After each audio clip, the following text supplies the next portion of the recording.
Con la guía de práctica clínica, una úlcera péptica aguda complicada o úlcera complicada se va a definir como aquella que tiene una penetración más allá de las capas profundas del tubo digestivo, siendo estas la submucosa y la muscular propia, teniendo el potencial de producir una hemorragia, una perforación, una penetración u una obstrucción.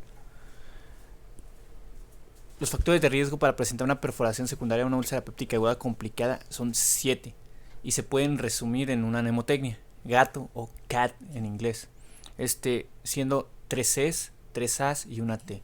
Las 3 Cs corresponden a el antecedente de una cirugía bariátrica, la presencia de cáncer gástrico o el consumo el antecedente de consumo de corticosteroides. La A se refiere a los ayunos prolongados, al consumo de AINES o al abuso de sustancias como cocaína o anfetaminas. Y la T al tabaquismo. Clínicamente es importante mantener un índice alto de sospecha para realizar un diagnóstico oportuno de una úlcera péptica aguda complicada con perforación. Se debe sospechar en todo aquel paciente que presente un abdomen agudo, o sea, un dolor abdominal súbito y que este sea severo y que se acompañe de datos de irritación peritoneal. Es importante este alto índice de sospecha porque de esto va a depender la realización de los estudios subsiguientes. Bien, la guía de práctica clínica divide de forma clínica la úlcera péptica aguda complicada con perforación en 3 fases evolutivas.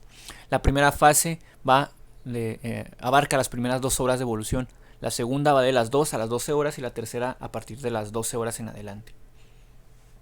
La primera fase se va a caracterizar por el dolor. Este va a ser inicialmente localización epigástrica. Conforme evoluciona la primera fase, se va a ir generalizando y puede presentar una irradiación hacia el hombro derecho o hacia ambos hombros. Además, puede acompañarse de taquicardia, pulso débil, disminución de la temperatura, así como la presencia de síncope.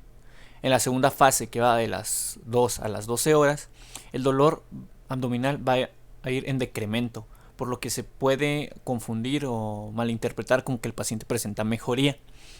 Este dolor además el paciente va a presentar rigidez abdominal y va a empeorar con los movimientos. Se va a tornar ya generalizado y va a presentar a la exploración física el signo de Jaubert, que es la pérdida de la matidez hepática, la percusión por la presencia de aire libre en la cavidad abdominal.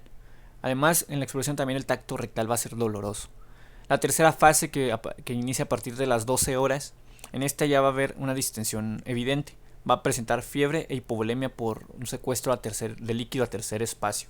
La disminución va a continuar y el paciente va a presentar rigidez abdominal.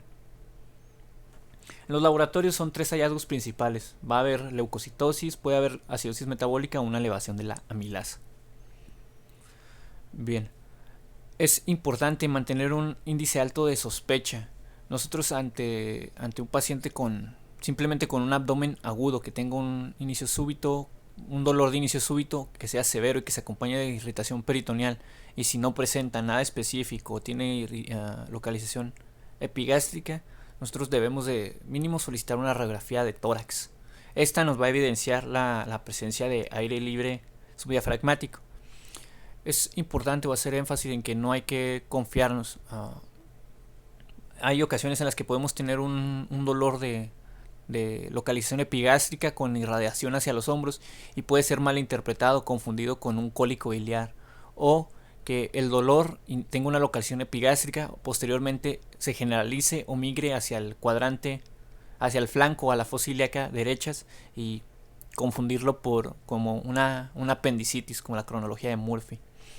Es por eso que se debe tener un alto índice de sospecha. Hay ocasiones en que una apendicitis, una úlcera péptica aguda complicada con perforación puede simular una apendicitis. El contenido del tubo digestivo puede discurrir a través de la corredera parietocólica derecha y producir una irritación del peritoneo parietal en el flanco y en la fosa ilíaca derecha, y puede simular esta migración de la apendicitis aguda. Por eso siempre ante una paciente con abdomen agudo hay que mantener un índice alto de sospecha de una perforación, realizar radiografías de tórax y de abdomen en pie y en decúbito. La escala pronóstica para la perforación es la escala de Boe. Esta va a tener en cuenta 3 parámetros, que es la puntuación de ASA de 3 o 4, la presencia de choque preoperatorio o la perforación mayor a 4 horas. Cada una de estas va a tener un valor de un punto y la escala de Boe va a ir de 0 a 3. En cuanto al tratamiento, se puede resumir en 5 puntos básicos: la colocación de una sonda, los líquidos, los antibióticos y los IVPs, y el tratamiento quirúrgico. Bien. Dentro de los antibióticos, los que se pueden utilizar es la combinación de cefalosporinas de tercera generación con metronidazol, piperaciclina con tazobactam o carbapenémicos. Y en el tratamiento quirúrgico, en el contexto de una urgencia, de preferencia debe de realizarse un cierre primario con parche, pero el tratamiento va a depender de la localización de la perforación. Se va a realizar un cierre primario cuando la localización sea en la curvatura mayor, en el cuerpo o en el antro del estómago. Se va a realizar una gastrectomía parcial cuando tengamos una perforación localizada en la curvatura menor o en la incisura angularis, y una gastrectomía distal cuando ésta esté localizada en la unión gastroesofágica. Se recomienda realizar un abordaje laparoscópico, pero existen algunas contraindicaciones para la realización de la laparoscopía en el contexto de una úlcera péptica aguda complicada con perforación, que se resumen en una mnemotecnia: A, B, C, D o E. A corresponde a la puntuación de ASA de 3 o 4. B corresponde a la escala de Boe con un puntaje 3. C a la presencia de un choque preoperatorio.